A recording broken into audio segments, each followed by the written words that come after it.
तो भारतीय जनता पार्टी एक तरफ संगठन को मजबूत करने की कवायद में जुड़ी हुई है, तो वहीं दूसरी तरफ कई तमाम ऐसे पूर्व विधायक हैं जो कि नाराज बैठे हैं। उनको मनाने की भी कवायद होगी, लेकिन उससे पहले परमिंदर ढोल से हमारे संवाददाता पवन सिवर खास बातचीत कर रहे हैं। देखिए। बिल्कुल, देखिए बीजेपी से जुड़े कई बड़े नेता और पूर्व विधायक जो हैं वो फिलहाल जो मौजूदा सरकार की कार्यशैली है उससे असंतुष्ट है और इसी को लेकर कई पूर्व विधायकों ने पंचकुला में एक बैठक की है, ऐसी जानकारी है। और उस बैठक में मौजूद रहे बीजेपी के वरिष्ठ नेता और पूर्व विधायक परमिंदर सिंह ढुल मेरे साथ हैं। ढुल साहब, एक जानकारी है कि आपने जो है वो आपके कई साथी जो वरिष्ठ साथी हैं जो बीजेपी से जुड़े हुए हैं, हालांकि उसमें एक कांग्रेस से जुड़े साथी के होने की भी आपकी जानकारी है। क्या बातचीत करनी पड़ी सर, इस तरीके की बैठक क्यों करनी पड़ी आपको? बैठक बिल्कुल हुई थी और बैठक आज के करंट मुद्दों को लेकर की हुई थी। करंट मुद्दे किसानों का मुद्दा है, मुख्यतः कर्मचारियों का है, व्यापारियों का है। आज हरियाणा की हालत पर लेकर चर्चा हुई थी और आज किसान की जो किसान आंदोलनरत है उसके ऊपर हमारा जनप्रतिनिधि होने के नाते हम जनता से जुड़े हुए हैं और हमारा ये प्रयास, हमने ये ठान भी लिया है, ठान भी रखा है कि किसान के साथ अनदेखी ना हो। किसान अन्नदाता है, किसान के साथ किसी किस्म की अनदेखी ना हो। और किसान आज इन अध्यादेशों के बाद जो बिल आया उसको लेकर आशंकित है और आंदोलनरत है। और इस किसान आंदोलन के अंदर हम किसान के लिए, किसान की सहायता करने के लिए क्या भूमिका निभा सकते हैं, इस चर्चा के ऊपर हम इकट्ठा हुए थे। और हमारा ये प्रयास रहेगा भविष्य में भी, अब भी, कि किसान की अनदेखी के साथ, किसान के साथ खड़े होकर उसकी हकों की लड़ाई लड़ने के लिए हम काम करेंगे। तो साहब, इस आपकी बैठक में आपके कितने साथी मौजूद रहे, मतलब आप कितने लोग इस मुद्दे पर किसानों के साथ हैं, चूंकि आप कह रहे हैं कि किसान की अनदेखी को हम सहन नहीं करेंगे? नहीं, हम जितने भी हम साथी थे बैठक में, सभी का विचार, सभी की एक राय थी कि किसान के साथ जो आज किसान आशंकित है, किसान आंदोलनरत है, उसके कहीं न कहीं हमारी जिम्मेवारी बनती है। उस जिम्मेवारी निभाने के लिए हम जनप्रतिनिधि रहे हैं, हम किसान वर्ग से ही हैं, तो हम उनकी आवाज़ के साथ, उनके साथ मिल करके उनके संघर्ष को, उनकी भ्रांतियों को दूर करने का प्रयास करें और भ्रांतियाँ और उनके आंदोलन के अंदर उनकी सहयोगी बनकर उनकी अनदेखी ना हो, उनके हकों को ना मारा जाए, ये हमारा प्रयास रहेगा। सर, आप जिस पार्टी से जुड़े हैं, जो जिस पार्टी के केंद्र में भी सरकार है और हरियाणा में भी सरकार है, गठबंधन में हालांकि हरियाणा में सरकार है, वो कह रहे हैं कि ये जो कृषि से जुड़े बिल, किसानों से जुड़े जो बिल आए हैं, इससे किसान आर्थिक तौर पर मजबूत होगा और वो इसको किसान हित में बता रहे हैं। तो फिर आप सर इसको किसान हित में नहीं मानते क्या? मुख्यतः किसानों के साथ जो आज चर्चा है, जो संगठन के जो आज जितनी बातें सुनने में आई हैं, किसान आशंकित है खासतौर पर एमएसपी को लेकर। और एमएसपी को लेकर ही ये एक विरोधाभास आ रहा है कि एक तरफ तो कहा जा रहा है कि एमएसपी नहीं जाएगी और एमएसपी के बारे में ये जो हमारा तीनों बिल जो आए हैं उनके उसमें एमएसपी के बारे में कुछ नहीं कहा गया। ये आशंकित है, हम खुद भी चिंतित है और किसान के साथ हम आज इसलिए खड़े हुए हैं आकर के, कहीं कहीं किसान आज ओपन मार्केट के चलते जो आशंका है वो सही साबित ना हो और किसानी खत्म ना हो जाए। एमएसपी की गारंटी जैसी बात आप भी मानते हैं कि एमएसपी की गारंटी से जुड़ा भी इन बिलों में जिक्र होना चाहिए? तो एमएसपी पूरे देश के अंदर किसानों के जो जितने भी आंदोलन अब चल रहे हैं, सबकी बात मीडिया के माध्यम से, प्रिंट मीडिया के माध्यम से आ रही है कि किसान जो है एमएसपी के ऊपर गारंटी चाहता है।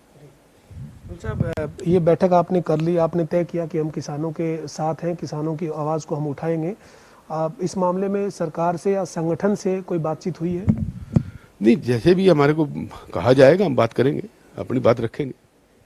साथ ही सर, आप जो तमाम जो आप बैठे हैं विधायक, जो जानकारी है, रामपाल माजरा जी थे, आप थे, बूटा सिंह थे और श्याम सिंह राणा थे, आपने जो चर्चा की है, क्या सरकार में जो आप सरकार से जुड़े हुए, बीजेपी से जुड़े हुए जो वरिष्ठ नेता हैं, उनकी और अन्य मुद्दों पर, क्योंकि वो आप अपने क्षेत्र में आप जुलाना की बात करेंगे, जुलाना के लोगों की कोई समस्या है वो आप सरकार तक पहुंचाते हैं, उसका भी समाधान हो रहा है कि नहीं हो रहा है? मतलब इस तरीके की जो छोटी छोटी चीज़ें। मुख्यतः हमारा इकट्ठा होने का मतलब यही था कि हम भारतीय जनता पार्टी के अंदर कार्यकर्ता के रूप में हैं और इनकी पार्टी के सदस्य हैं और आज भारतीय जनता पार्टी का प्रदेश में, देश में शासन है, तो हमारी जिम्मेवारी ज़्यादा बनती है कि हम किसान के साथ उसकी बात की अपने सरकार तक भी पहुँचे, संगठन तक भी पहुँचे और उसको किसान की अनदेखी ना हो, ये हमारा प्रयास रहेगा। किसान के लिए हम लड़ने के लिए और किसान को बचाने के लिए हम इकट्ठा हुए हैं। ये इस मामले में आपकी अगली रणनीति या अगली बैठक क्या कब तक होने वाली है सर, और इसमें आप अन्य लोगों को भी जोड़ेंगे जो आप किसी? हमारा ये प्रयास है कि जो जनप्रतिनिधि रहे हैं, जिनकी अपने अपने इलाके के अंदर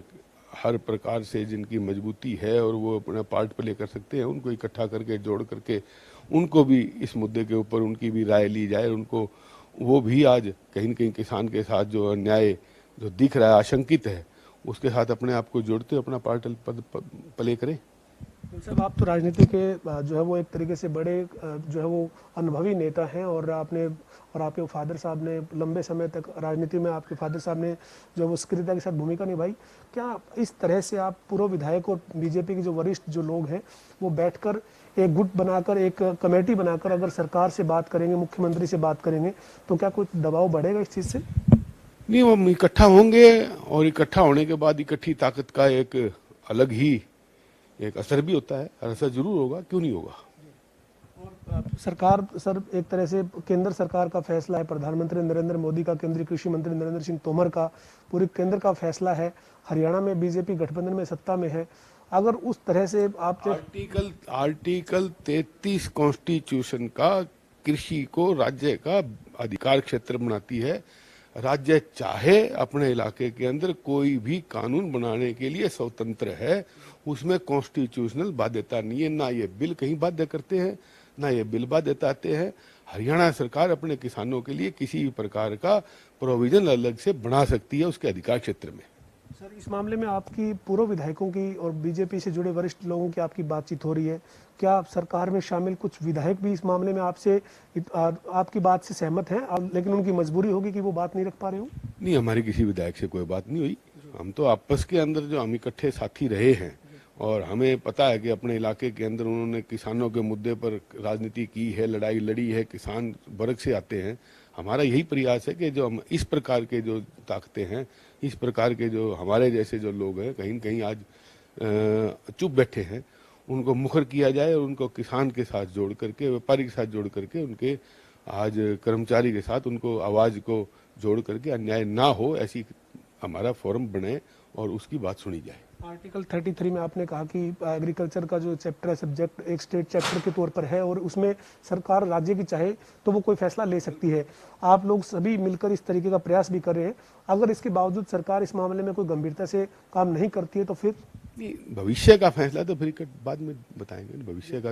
भविष्य तो गर्भ में है, लेकिन हमारा ये मान के चलो, किसी भी कीमत पर किसान की अनदेखी हम नहीं, अपने जहाँ तक हमारी सोच है और जहाँ हमारी कार्यशैली है और जहाँ तक हमारी पार पड़ेगी, हम किसान के साथ अनदेखी नहीं होने देंगे।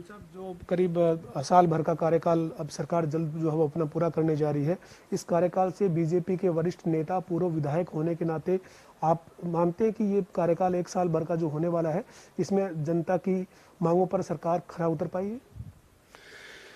कार्यकाल जो 1 साल का पूरा हुआ, जनता के ऊपर वो खरा उतर पाई है कि नहीं उतर पाई है, ग्राउंड लेवल के अंदर मीडिया को भी पता है, सबको पता है ग्राउंड लेवल के अंदर क्या जानकारी है। और बेहतर यही होगा कि इस बात को ग्राउंड लेवल पूछा जाए। हम अपने मुद्दे बताने के लिए आपके बीच में हैं, और हमारा ये आप ये मान के चलिए कि हम जितने भी साथी हैं इकट्ठा हुए और होंगे, हम किसान के साथ अपने आप को जोड़ करके किसान के साथ खड़े हैं, और किसान को हम अकेला छोड़ करके बेचारा नहीं बनने देना चाहते। अंतिम सवाल है, आज कृषि मंत्री बड़ौदा में थे, कई गांव में उनका विरोध हो रहा है। बड़ौदा उपचुनाव गठबंधन की सरकार का एक एग्जाम है, क्योंकि उपचुनाव किसी भी सरकार के लिए एक तरह से साख का सवाल भी है। तो ऐसे में आप क्या मानते हैं कि इस तरीके का विरोध होना कृषि मंत्री का, तो वो किसानों से जुड़े बिलों की वजह से ही बढ़ा है? क्योंकि पहले भी बीजेपी दलाल वहां प्रचार कर रहे थे इन बिलों के आने से पहले, लेकिन अब एकदम से लोगों का रुख बदल गया है। निश्चित तौर पर कहीं न कहीं बिलों का असर है, बिल्कुल असर है इसका। बहुत बहुत धन्यवाद साहब। तो ये बीजेपी के वरिष्ठ नेता और पूर्व विधायक परविंदर सिंह धुल हमारे साथ थे, जिन्होंने कहा है कि किसान को बेचारा नहीं बनने देंगे, और किसानों की आशंका है, चिंता है एमएसपी को लेकर। राज्य सरकार चाहे तो आर्टिकल 33 के तहत कोई भी आश्वस्त किसान को करने के लिए कानून बना सकती है। और परविंदर धुल ने साफ कर दिया कि वो जिन विधायकों के साथ, अपने साथियों के साथ, पूर्व विधायकों के साथ बैठे थे, आगे फिर बैठेंगे और सरकार के ऊपर एक तरह से दबाव इस तरीके का बनाएंगे कि सरकार जो है वो किसान की सुने।